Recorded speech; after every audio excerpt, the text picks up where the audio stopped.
সম্মানিত ভিউয়ার্স, আসসালামু আলাইকুম ওয়া রাহমাতুল্লাহি ওয়া বারাকাতুহু। আশা করি সবাই আল্লাহর অশেষ রহমতে ভালো আছেন, সুস্থ আছেন। এই চ্যানেলে আরেকটি নতুন গুরুত্বপূর্ণ ভিডিওতে আপনাদের সবাইকে স্বাগতম। আজকে আলোচনা করব সরকারি চাকরিতে হিন্দু প্রার্থীদের নিষেধের দাবি সঠিক নয়। বিস্তারিত থাকছে ভিডিওতে। এই ভিডিওটি দেখার আগে যারা এই চ্যানেলে একদম নতুন তারা অবশ্যই চ্যানেলটি সাবস্ক্রাইব করে পাশে থাকা বেল আইকনটি প্রেস করে দিন। আর যারা ইতিমধ্যে সাবস্ক্রাইব করেছেন তাদেরকে জানাই অসংখ্য ধন্যবাদ। সরকারি চাকরিতে হিন্দু প্রার্থীদের নিষেধের দাবি সঠিক নয়। সম্প্রতি টাইমস আলজেব্রা নামে একটি এক্স সাবেক টুইটার অ্যাকাউন্টে দাবি করা হয়েছে সরকারি চাকরিতে হিন্দু প্রার্থীদের নিষিদ্ধ করেছে বাংলাদেশ সরকার। তবে এই দাবি মিথ্যা এবং বানোয়াট বলে জানিয়েছে chief adviser CA press wing facts.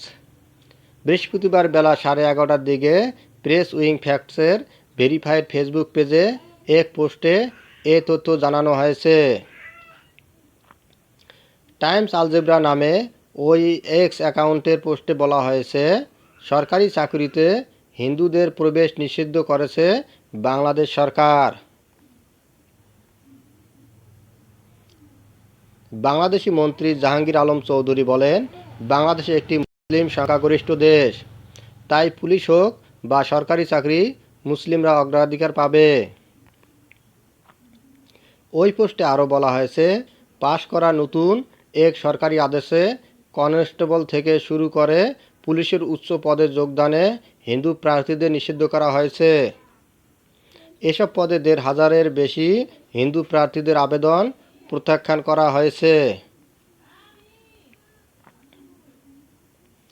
CA press wing facts জানিয়েছে, এই পোস্টে যে দাবি করা হয়েছে তা সম্পূর্ণ বানোয়াট। বাংলাদেশ সরকার ধর্মের ভিত্তিতে কোনো নাগরিকের প্রতি বৈষম্য করে না। পোস্টে উল্লেখিত স্বরাষ্ট্র বিষয়ক উপদেষ্টার উদ্ধৃতিও মিথ্যা। ধন্যবাদ জানিয়ে বিদায় নেওয়ার আগে আবার অনুরোধ জানাই, যদি ভিডিওটি ভালো লাগে এবং সর্বশেষ শিক্ষামূলক আপডেট ভিডিও পেতে চান তাহলে অবশ্যই চ্যানেলটি সাবস্ক্রাইব করুন। ধন্যবাদ সবাইকে।